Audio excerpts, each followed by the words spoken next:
vu des choses belles, fais-moi vivre dans ta voie, détourne mes yeux, la vue des choses belles.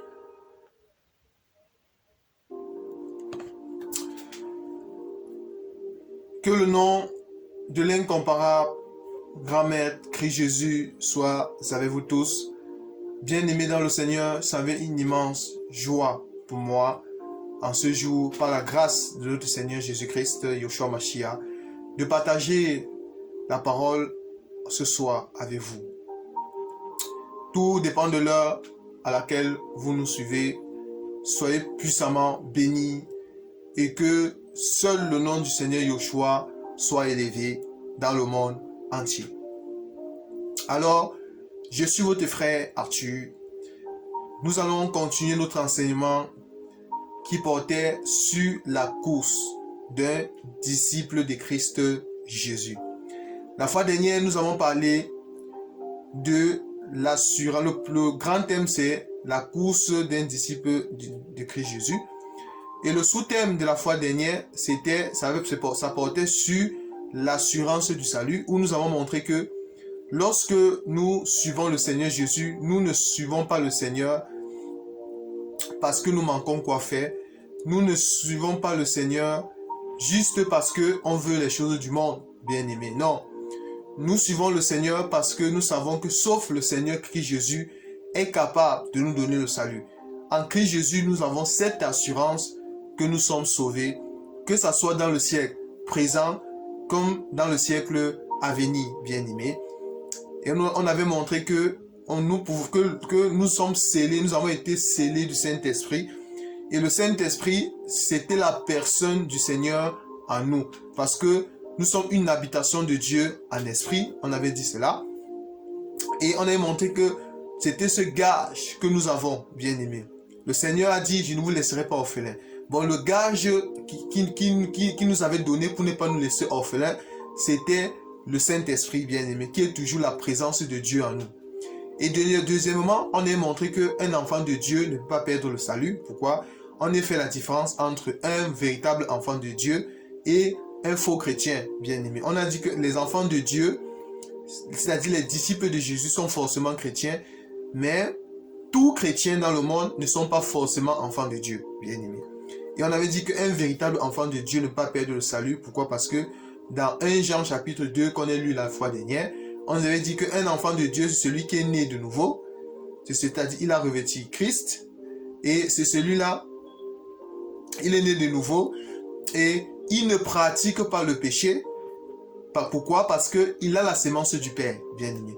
Bon, on avait dit que celui-là ne peut pas perdre le salut. Et également, on avait répondu à la question de certaines personnes qui disent que si Dieu nous a élus avant la fondation du monde, parce que nous croyons à la prédestination dans cet évangile, nous croyons que Dieu nous a élus et prédestinés, connus d'avance, avant la fondation du monde. Mais certaines personnes vont dire que si un enfant de Dieu ne peut pas perdre le salut, ça veut dire que est-ce que je peux mener ma vie comme je veux et je serai sauvé? Non, nous avons dit que non. Pourquoi? Un enfant de Dieu ne saura pas mener sa vie comme il veut. Pourquoi? Parce que les Écritures nous disent que si nous allons dans Galates, bien aimé, nous allons nous rendre compte que, et quand c'est Galates 2, si je ne me trompe pas, que je vérifie, où la parole de Dieu nous dit que ce n'est plus moi qui vis, mais c'est Christ qui vit en nous. Bon, nous comprenons qu'un enfant de Dieu, c'est celui qui est dirigé par Christ. Il ne peut plus mener sa vie comme il veut. Parce que c'est Christ qui dirige sa vie. Et également, on a vu le chapitre de 1 Thessaloniciens qui nous disait que, par rapport au salut, on a vu cette écriture. Si vous avez trouvé cette écriture, c'était 1 Thessaloniciens. Alors,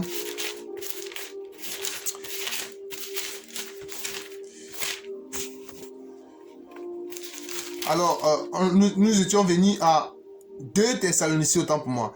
2 Thessaloniciens, à partir du verset 3. On a dit que pour nous, frères bien-aimés du Seigneur, nous devons à votre sujet rendre continuellement grâce, c'est-à-dire à ce peuple-là, c'est-à-dire le peuple que Dieu s'est donné avant la fondation du monde, parce que Dieu nous a choisis dès le commencement pour le salut, pas... Maintenant, Dieu, il est vrai, un enfant de Dieu n'est pas perdre le salut parce que Dieu l'a choisi dès le commencement pour le salut.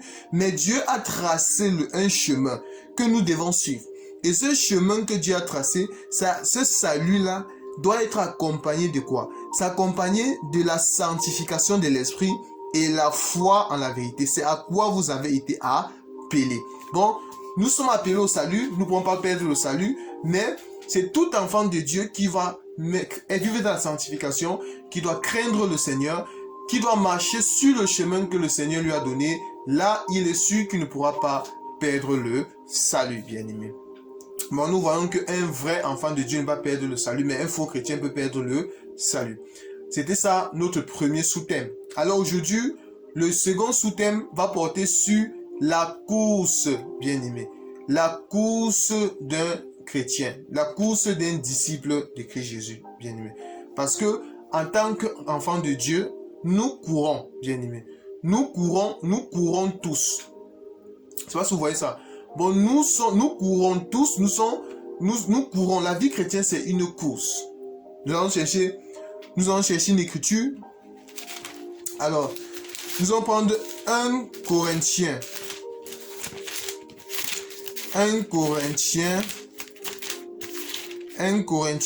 9. Alors, 1 Corinthiens 9. 1 Corinthiens 9. À partir du verset. Ne savez-vous pas, à partir du verset 24. Donc, commençons à partir du verset 23. J'ai fait tout à cause de l'évangile, afin d'y avoir part. Ne savez-vous pas que ceux qui courent dans le stade courent tous, mais qu'un seul remporte le prix? Courez de manière à le remporter. Tendre Père, nous te remercions pour cet instant, Seigneur. Merci parce que tu ne cesses chaque jour, Seigneur, de nous garder. Tu ne cesses chaque jour, Seigneur, de nous ouvrir les yeux de l'esprit et du cœur, Seigneur Jésus, afin que nous puissions comprendre ta parole, Seigneur. Parce que ta parole, c'est cette sémence qui est en nous, Seigneur. Parce que nous sommes ton champ, Seigneur. Et dans ton champ que nous sommes cette terre qui avons reçu ta sémence, Seigneur. Et ta parole déclare que tu nous as appelés afin que nous portons les fruits, Seigneur. C'est pour ça, permet que nous portions des fruits davantage. Bénis tous ceux qui écoutent cet enseignement, Seigneur, et que toute la gloire te revienne, Christ Jésus. Merci parce que c'est une grâce de t'adorer, Seigneur. Amen. Alors, bien-aimés dans le Seigneur, le texte que nous étions tout à l'heure, dans 1 Corinthiens 9, on nous dit que ne savez-vous, verset 24, ne savez-vous pas que ceux qui courent dans le stade courent tous, mais qu'un seul remporte le prix, bien-aimés. Alors, bon, nous comprenons que nous courons. Tout enfant de Dieu court. La vie chrétienne, la vie en Christ, c'est une course. Mais c'est quoi la course, bien-aimés? Nous courons où? Nous courons dans un stade, bien-aimés. Nous courons dans un stade. Mais la question qu'on va se poser, c'est quoi le stade, bien-aimés? C'est quoi le stade? Parce que nous allons comprendre que si nous prenons une écriture, nous allons chercher une écriture, nous allons prendre Jean chapitre 15. Jean chapitre 15. Jean chapitre 15.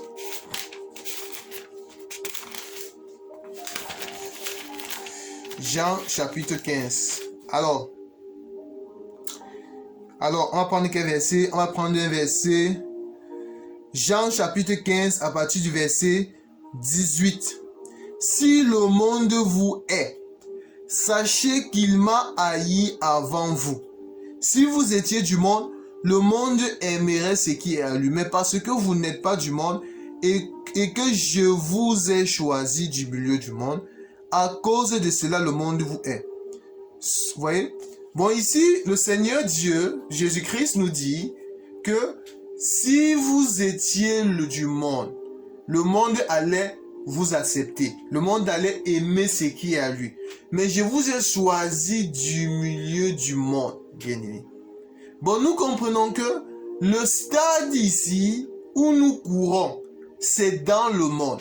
Parce que nous vivons dans le monde, mais nous ne sommes pas du monde. Pourquoi? Parce que nous sommes étrangers, voyageurs sur la terre. Nous sommes pèlerins ici-bas. Notre cité est d'en haut, bien-aimés.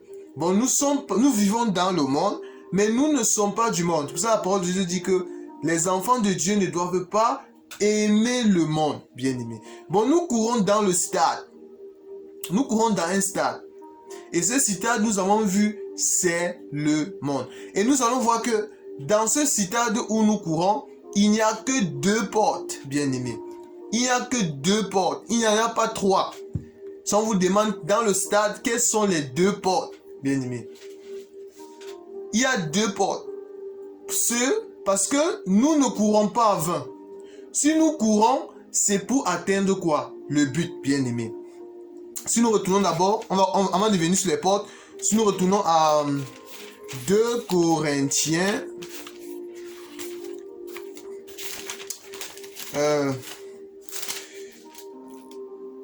1 Corinthiens chapitre 9, autant pour moi, comme nous sommes tout à l'heure, verset 25. Tous ceux qui combattent s'imposent toute espèce d'abstinence et ils le font pour obtenir une couronne corruptible. Mais nous faisons-le pour une couronne incorruptible.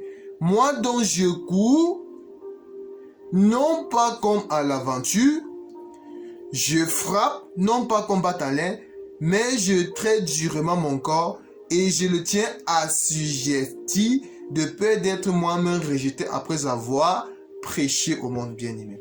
Bon, nous, enfants de Dieu, lorsque nous courons vers le but. Nous courons vers l'objectif. C'est quoi le but? Nous voyons que le but ici, c'est Christ Jésus, bien-aimé. C'est ça notre but de la course. C'est-à-dire pour courir dans ce stade, pour pouvoir courir dans l'une des portes que nous allons présenter, parce qu'il y en a 2 portes. Il y a une des portes que pour pouvoir atteindre Christ, parce que nous allons voir que le rocher, ça se trouve dans l'une des portes. Le rocher n'est pas dans les 2 portes, non. C'est dans une porte que nous allons présenter ici qu'il y a le rocher. Le rocher se trouve dans cette porte. Bon, pour pouvoir commencer sa course, bien courir, sans se fatiguer, pour atteindre le but qu'est Christ Jésus, il va falloir avoir le rocher. Alors, c'est quoi les portes dans le stade? Parce que dans le stade, c'est-à-dire dans le monde, il n'y a que 2 portes, bien aimés. Matthieu chapitre. Nous allons voir que le stade que nous parlons ici, c'est le monde, bien aimé. Alors, il n'y a que 2 portes, il n'y en a pas 3 portes. Nous allons prendre Matthieu chapitre... On va chercher une écriture. Alors, nous allons prendre une écriture. La première écriture que nous allons prendre Matthieu chapitre 13. Là, nous allons montrer les 2 portes. Matthieu chapitre 13. Non, Matthieu chapitre 7, autant pour moi, verset 13. Matthieu 7, 13. Entrez par la porte étroite, car large est la porte si spacieuse et le chemin qui mène à la perdition, et il y en a beaucoup qui entrent par là. Mais étroite est la porte, resserrez le chemin qui mène à la vie, il y en a peu qui les trouvent, bien aimés. Bon, nous voyons que dans le monde, c'est-à-dire dans le stade, il n'y a que 2 portes. Il n'y a que 2 portes. Pour pouvoir un enfant de Dieu, les enfants de Dieu doivent courir. Il y a 2 portes. La première porte, c'est la porte comment? Étroite, resserrée, bien aimé. Et la deuxième porte, c'est la porte large et spacieuse, bien aimé. Et la Bible nous dit qu'il y en a beaucoup qui choisissent ces portes. Bon, nous voyons que les enfants de Dieu, c'est-à-dire ceux qui ont la sémence du Père, ne peuvent courir que sur le chemin étroit. C'est ça la course d'un enfant du Seigneur. C'est ça le chemin étroit, bien aimé. Et nous allons voir que si nous allons essayer de prendre une écriture. D'abord, dans Exode. Alors, on va chercher l'écriture. Alors, vous savez l'écriture, j'ai pas en tête, il y a une écriture où on nous dit que Moïse frappe le rocher. C'était Exode, je sais pas, c'était 16 ou 17. Alors, où ce Moïse frappe le rocher. à Exode 17. Alors, Exode 17, à partir du verset 1er. Toute l'assemblée des enfants d'Israël partit du désert de Sin, selon les marches que l'Éternel les avait ordonnées, et ils campaient à Rephidim, où le peuple ne trouva point d'eau à boire. Alors le peuple chercha querelle à Moïse. Il dit, donne-nous de l'eau à boire. Moïse leur répondit, pourquoi me cherchez-vous querelle? Pourquoi tentez-vous l'Éternel? Le peuple était là, pressé par la soif, et murmurait contre Moïse. Il disait, pourquoi nous as-tu fait monter hors d'Égypte pour me faire mourir de soif avec mes enfants et mes troupeaux? Moïse cria à l'Éternel en disant, que ferai-je de ce peuple? Encore un peu, ils me lapideront. L'Éternel dit à Moïse, passe devant le peuple et prends avec toi des anciens d'Israël. Prends aussi dans ta main ta verge avec laquelle tu as frappé le fleuve et marche. Voici, je me tiendrai devant toi sur le rocher d'Oreb. Tu frapperas le rocher et il en sortira de l'eau et le peuple boira. Et Moïse fit ainsi aux yeux des anciens. Bien-aimés. Bien-aimés dans le Seigneur, vous savez, lorsque le Seigneur avait libéré les Hébreux, les Israélites de l'esclavage en Égypte, de la servitude, le Seigneur, la course, les Hébreux ont commencé les courses. Quel était l'objectif de la course? L'objectif de la course, c'était arriver où? À Cana. À Cana où coule le miel, bien-aimé. C'était l'objectif, c'est-à-dire Cana de la révélation, ça représente le ciel, bien-aimé. C'est ça. Bon, c'était l'objectif de la course, c'était Cana.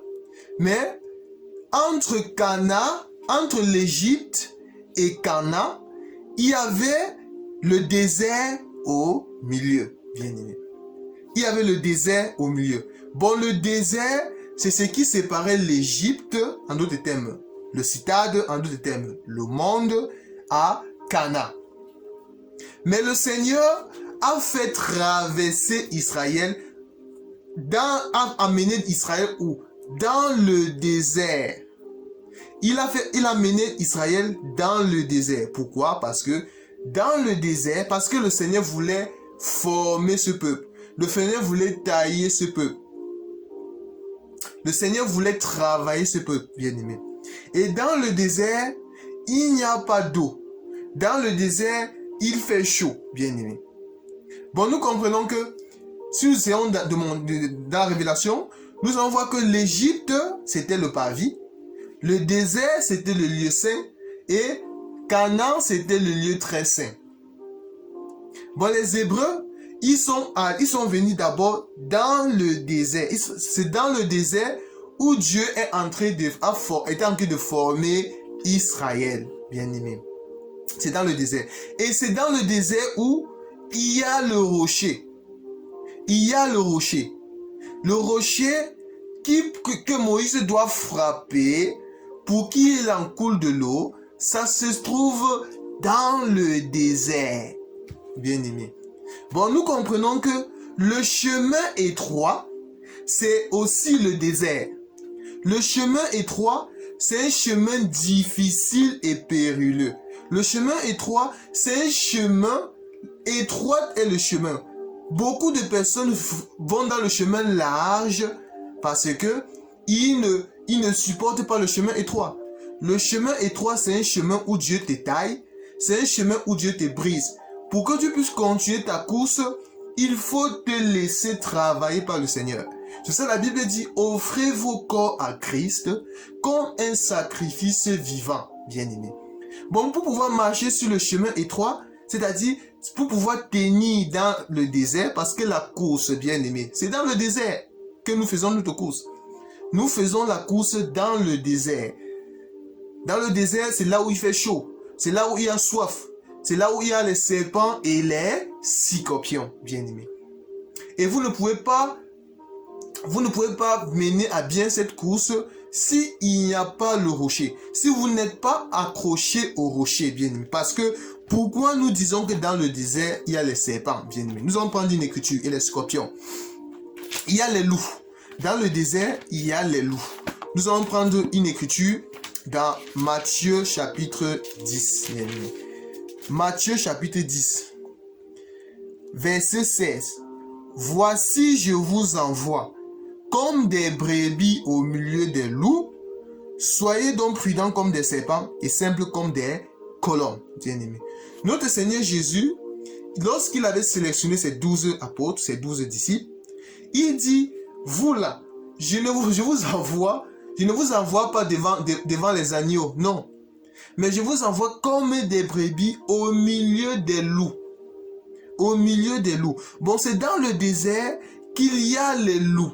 C'est dans le désert qu'il y a les scorpions, bien-aimés. C'est dans le désert, en d'autres termes, que il y a la tribulation dans le désert. C'est dans le désert que Dieu va former Ève, bien-aimés. C'est dans le désert parce que quand Dieu a créé Adam, le Seigneur Dieu dit qu'il n'est pas bon que l'homme soit seul.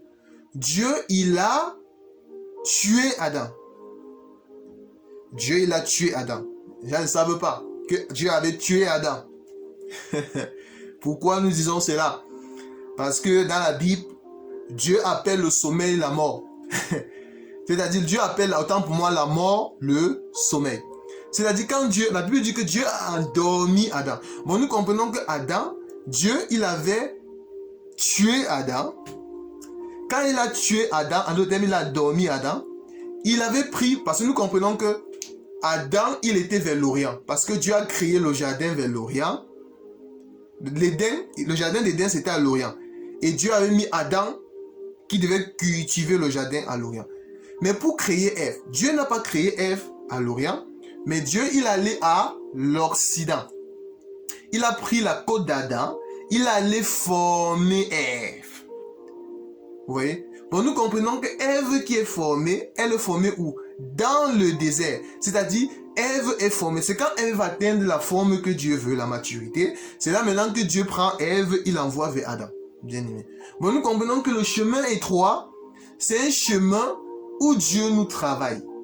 C'est un chemin où Dieu nous tue. Ah, j'aime ça. C'est un chemin où Dieu nous tue afin de nous donner la vie. C'est un chemin où Dieu nous blesse, bien aimé. C'est un chemin où il y a les tribulations. C'est un chemin où Dieu va permettre que les loups, les démons, que les démons même puissent nous faire la guerre.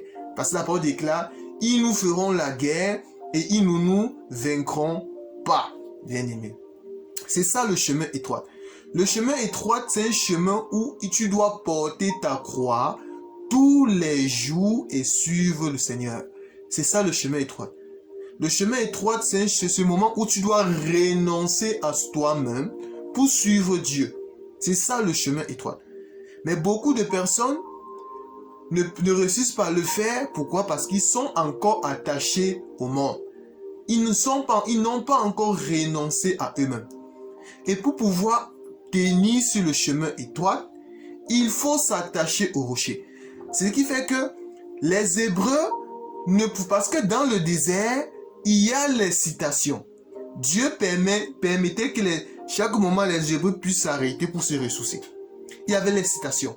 Mais c'est la même chose avec nous dans notre marche chrétienne. Il y a les citations. C'est quoi les citations? C'est un moment où il faut se ressourcer, il faut chercher de l'eau, bien aimé. Il faut chercher l'eau. Si tu n'as pas l'eau, tu ne peux pas mener à bien ta course jusqu'à la fin. Ce n'est que l'eau. En d'autres termes, ce n'est que le rocher. Ce n'est que le rocher des arches. Ce rocher des arches qui nous abreuve, qui nous permet de mener à bien notre course, bien aimé. Ce n'est que ce rocher. Parce que lorsque nous marchons, la parole de Dieu nous dit que c'est le Seigneur Dieu qui nous fortifie pour que nous puissions continuer la marche. Lorsque nous sommes abattus, le Seigneur il fortifie l'esprit abattu, bien aimé. Lorsque nous sommes abattus, c'est le rocher qui nous abreuve. Nous allons comprendre. C'était quoi ce rocher? 1 Corinthiens 10, 14, bien aimé. 1 Corinthiens 10, 14. C'était quoi le rocher? Alors, 1 Corinthiens 10, verset 14. Qu'est-ce qu'il est dit? Alors,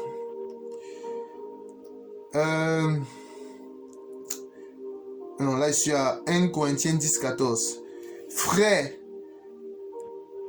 1 Corinthiens 10. Oui, c'est 1 Corinthiens 10 plutôt.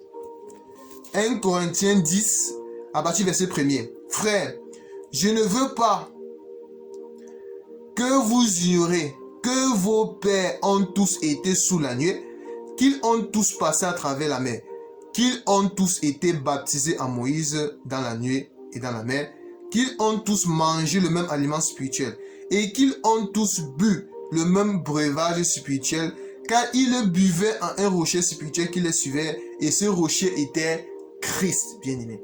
Bon, nous voyons que pour pouvoir commencer la course, terminer la course, il faut avoir le rocher avec soi. Il faut boire l'eau qui sort sur le rocher. Il faut boire l'eau qui sort sur le rocher. Si vous ne buvez pas l'eau du rocher, c'est que vous ne pouvez pas, vous n'allez pas supporter dans le désert. C'est que vous allez brûler dans le désert, bien aimé. Pourquoi? Parce que nous comprenons que le rocher c'était Christ, l'eau c'est la parole du Seigneur. Si nous prenons également Jérémie, nous allons comprendre. Qu'est-ce qui se passe quand nous avons le rocher? Jérémie chapitre 17. Jérémie chapitre 17 à partir Jérémie 17. Ainsi, à partir du verset 5, Jérémie 17, 5. Ainsi parle l'Éternel. Maudit soit l'homme qui se confie à l'homme, qui prend la chair pour son appui et qui détourne son cœur de l'Éternel. Il est comme un misérable dans le désert. Vous voyez? Il est comme un misérable dans le désert. C'est-à-dire que celui qui n'a pas le rocher, il est comme un misérable dans le désert. C'est-à-dire, ça c'est pas facile qu'il continue sa course. Il est comme un misérable dans le désert. Il ne voit point arriver le bonheur. Il habite les lieux brûlés du désert, bien aimé. Bon, si vous n'avez pas le rocher, qui va vous donner de l'eau pour vous abreuver, vous allez brûler dans le désert. Une terre salée et sans habitants. Béni soit l'homme qui se confie en l'Éternel. Et dont l'Éternel est l'espérance. Il est comme un arbre planté près des eaux et qui étend ses racines vers le courant. Il n'aperçoit point la chaleur quand elle vient. Et son feuillage reste vert dans l'année de la sécheresse. Il n'a point de crainte. Il ne cesse de porter du fruit, bien-aimé. Bon, dans le désert, c'est-à-dire dans le chemin étroit, ce qui peut nous permettre de porter du fruit, ce qui peut nous permettre de mener à bien notre course, ce n'est que Christ Jésus. Ce n'est que le Seigneur. Parce que lorsque nous sommes abattus, le Seigneur nous fortifie. Le Seigneur renouvelle en nous un esprit bien disposé pour que nous puissions continuer la course, bien aimé. C'est ça le chemin étroit. Mais sur ce chemin étroit, il faut se laisser travailler par le Christ. Il faut se laisser briser par le Seigneur. C'est pour ça que nous disons, si toi tu es encore vivant, tu ne peux pas marcher sur le chemin étroit. Ceux qui marchent sur le chemin étroit, c'est ceux qui sont morts. C'est-à-dire ceux qui ont tué les anciennes vies afin de vivre. C'est-à-dire ils ont revêtu Christ. C'est ça. La Bible dit que nous étions morts par nos offenses, mais maintenant nous vivons en Christ, bien-aimé. C'est ça le chemin étroit. Bon, ceux qui ont encore, ça la parole de Dieu nous dit dans Jean, dans 1 Jean. La parole de Dieu nous dit dans 1 Jean, 1 Jean chapitre 1er, parce que pourquoi est-ce que beaucoup de gens choisissent le chemin étroit? Parce que c'est le chemin de la multitude. Tout le monde fait comme tout le monde. Chacun fait comme tout le monde. Bien aimé. La Bible nous dit ici que nous dit la parole. N'aimez point le monde, ni les choses qui sont dans le monde. Si quelqu'un aime le monde, l'amour du Père n'est point à lui. Car tout ce qui est du monde, la convoitise de la chair, la convoitise des yeux, l'orgueil de la vie ne vient point du Père, mais du monde. Et le monde passe et sa convoitise. Mais celui qui fait la volonté de Dieu demeure éternellement. Bien aimé. Bon, ici, nous voyons que pour avoir le rocher avec soi, il faut renoncer au monde. Il faut renoncer. Lorsqu'on parle du monde, on parle du système du monde. On parle de cet esprit qui agit sur les fils de la rébellion. En d'autres, on parle des œuvres de la chair. Parce que la Bible nous dit, les œuvres de la chair sont manifestes, bien-aimés. La chair, les désirs de la chair sont contraires à ceux de l'esprit. La chair ne peut pas se soumettre à Dieu, même si elle le voulait, elle ne le pourrait pas. Bon, nous comprenons que on doit tuer la chair, on doit assujettir le vieil homme, bien aimé. Si on veut marcher si on veut achever, si nous voulons bien marcher sur le chemin étroit qui est dans ce désert. Parce que c'est dans le désert où Dieu forme Ève. C'est dans le désert où le Seigneur nous forme, bien aimé. C'est dans le désert que le Seigneur va permettre à ce que nous atteignions la maturité. Et lorsqu'on va atteindre la maturité, alors le Seigneur va nous cueillir. Nous allons rentrer à la maison, bien-aimé. Bon, c'est ça la course d'un enfant de Dieu. Ça, nous allons prendre une écriture qui est dans Romaines. Romaines 8, bien-aimé. Alors, parce que l'écriture que nous allons donner maintenant, nous allons voir que sur le chemin étroit, c'est-à-dire la course que nous menons dans le stade, pour pouvoir résister, pour pouvoir finir sa course, il faut avoir l'assurance du salut, bien-aimé. Il faut avoir la foi. La foi. Combattre le bon combat de la foi, bien-aimé. Si vous n'avez pas l'assurance, si vous n'êtes pas sûr de votre salut en Christ Jésus, si vous n'avez pas la foi, bien-aimé, parce que la foi vient de ce qu'on entend, et ce qu'on entend vient de la parole de Dieu. Si vous n'avez pas cette foi, vous ne pouvez pas tenir jusqu'à la fin. Nous allons lire une écriture. Dans cette écriture, nous allons voir comment la foi est capable de nous atteindre des dimensions terribles, bien-aimés. Alors, Romains 8, à partir du verset 9. Qui nous sépare, verset 35, Romains 8, 35. Qui nous séparera de l'amour de Christ? Sera-t-elle la tribulation, ou l'angoisse, ou la persécution, ou la faim, ou la nudité, ou le péril, ou l'épée? Selon qu'il est écrit, c'est à cause de toi qu'on nous mène à la mort tous les jours, qu'on nous regarde comme des brebis destinées à la boucherie, bien-aimé. Bon, ici, l'apôtre Paul, dans sa course, il avait ce qu'on appelle l'assurance dans sa course. Il avait cette assurance. C'est-à-dire même les tribulations, même l'épée, c'est-à-dire l'apôtre Paul, il était capable de mourir s'il le fallait pour le nom du Seigneur Jésus, bien-aimé. Que ce soit le péril ou l'épée, selon qu'il écrit, c'est à cause de toi qu'on nous mène à mort tous les jours. Qu'on nous regarde comme les brebis errantes destinées à la boucherie. Mais dans toutes choses, nous sommes plus que vainqueurs. Nous sommes plus que vainqueurs par ce qui nous a aimés. Car j'ai l'assurance, bien-aimé. Bon, sur le chemin étroit, pour marcher sur le chemin étroit, pour aller, le passé de l'objectif, c'est aller où? À Cana. Pour marcher, c'est-à-dire dans la révélation, le ciel, pour marcher sur le chemin étroit, l'une des vertus qu'il faut avoir, c'est l'assurance en Christ Jésus. Car j'ai l'assurance que ni la vie, ni les anges, ni la mort, ni les dominations, ni les choses présentes, ni les choses à venir, ni les puissances, ni les hauteurs, ni la profondeur, ni aucune autre créature ne pourra nous séparer de l'amour de Dieu manifesté en Jésus-Christ notre Seigneur, bien-aimé. Bon, dans la course d'un enfant de Dieu, bien-aimé, voilà l'assurance que nous devons avoir. Si nous avons cette assurance, bien-aimé, nous allons finir notre course. Nous allons finir notre course. Parce que l'énergie, la force qui nous donne sur ce chemin étroit que nous avons, c'est l'eau qui sort du rocher. C'est-à-dire, c'est Christ Jésus, bien-aimé. C'est Christ Jésus. Nous comprenons que c'est l'enseignement de Christ Jésus. C'est pour ça, en ce temps de la fin, si vous n'avez pas l'enseignement de Christ Jésus, vous ne pouvez pas aller au ciel. Vous ne pouvez pas résister vous n'allez pas résister dans le désert. Vous n'allez pas tenir dans le chemin étroit. C'est pour ça qu'il y a beaucoup de personnes qui fuient.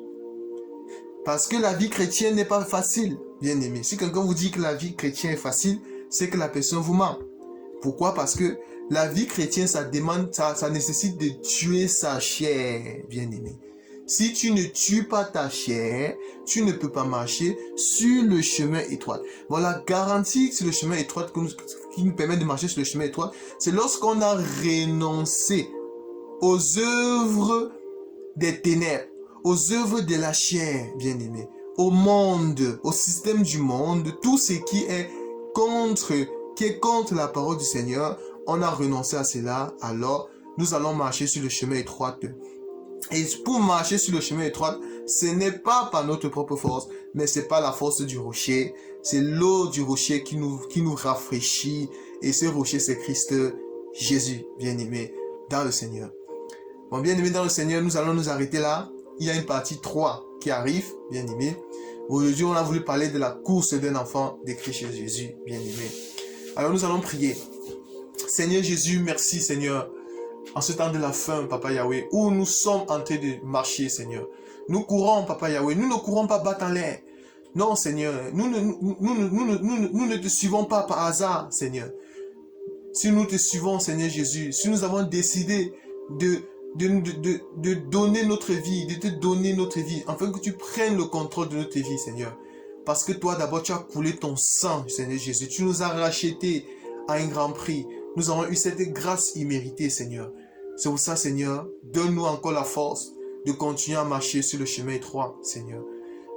De choisir le chemin étroit. Il est vrai, ça ne serait pas facile, Seigneur. Il est vrai, nous allons pleurer. Nous allons gémir, Seigneur. Il est vrai, c'est difficile, Papa Yahweh. Mais nous serons toujours avec toi, Seigneur. Parce que ta parole déclare, tu ne nous laisseras jamais orphelins, Seigneur. Ta parole déclare, jamais tu n'as vu, que la parole de Dieu nous dit, ton prophète David qui dit qu'il a été jeune, il a vieilli, il ne t'a jamais vu abandonner ton enfant, Seigneur. Parce que nous savons, Seigneur Jésus, que dans ce monde, nous vivons dans le monde, mais nous ne sommes pas du monde, Seigneur. Nous savons que le monde doit nous faire la guerre, Seigneur Jésus. Mais nous savons, Seigneur Jésus, que toi, ta main est sur nous. Tu vas nous fortifier afin que nous puissions toujours nous sanctifier davantage, Seigneur. Préserve-nous toujours dans ce chemin étroit, Seigneur Jésus, afin que nous puissions toujours te craindre, mettre en pratique ta parole. Au nom de ta grandeur, nous t'avons ainsi prié. Amen. Alors, bien-aimés dans le Seigneur, nous ne serons pas toujours longs aujourd'hui. Bon, la prochaine fois, nous allons faire la partie 3 de cet enseignement, bien-aimés. Nous allons encore toucher beaucoup de choses sur la marche d'un disciple de Christ Jésus, bien-aimé. La prochaine fois, nous allons toucher les œuvres de la chair, bien-aimé. Nous allons voir, le 3e sous-thème va porter sur les œuvres de la chair. Nous allons voir que si vous ne renoncez pas à la chair, bien-aimé, nous allons voir qu'il y a un adversaire qui est aussi redoutable que Satan, c'est soi-même, bien-aimé, c'est ton propre corps, bien-aimé. Nous allons voir que celui qui ne maîtrise pas son corps, ça serait vraiment difficile qu'il puisse aller au ciel, bien-aimé. Ça, c'est ça notre 3e sous-thème. Et nous croyons que le Seigneur Jésus va nous donner la force de le faire, cet enseignement, selon son bien vouloir. Nous ne pourrons finir sans toutefois dire Maranatha, notre roi de gloire, revient bientôt. Sanctifions-nous, bien-aimés, dans le Seigneur, et que la pluie du Seigneur, qui est sa parole, se déverse sur nous davantage, sur tous ces enfants qu'il a élus avant la fondation du monde. Soyez bénis, bien-aimés dans le Seigneur. Tout ce qui compte pour nous, c'est proclamer le nom du Seigneur Jésus. C'est ça notre victoire, c'est ça notre réussite, c'est ça notre force, bien-aimés. Dire au monde entier que Jésus-Christ revient bientôt et que le seul salut, c'est en Jésus. Que pour être sauvé, c'est Jésus. Pour avoir la vie, c'est Jésus. Pour avoir l'eau de vie, c'est Jésus. Le rocher des âges qui nous abreuve, c'est Jésus. La lumière du monde, c'est Jésus. Le pain de la vie, c'est Jésus, bien-aimé. L'ami véritable, c'est Jésus. Ce n'est que le Seigneur Jésus. L'époux par excellence, c'est Jésus, bien-aimé. Notre Père, c'est Jésus. Notre Dieu, c'est Jésus. Fortifiez-vous, soyez fortifiés. Et surtout, que le Seigneur vous bénisse, protège votre famille au nom de sa grandeur. À la prochaine. Maranatha, notre Seigneur Jésus revient bientôt. À la prochaine.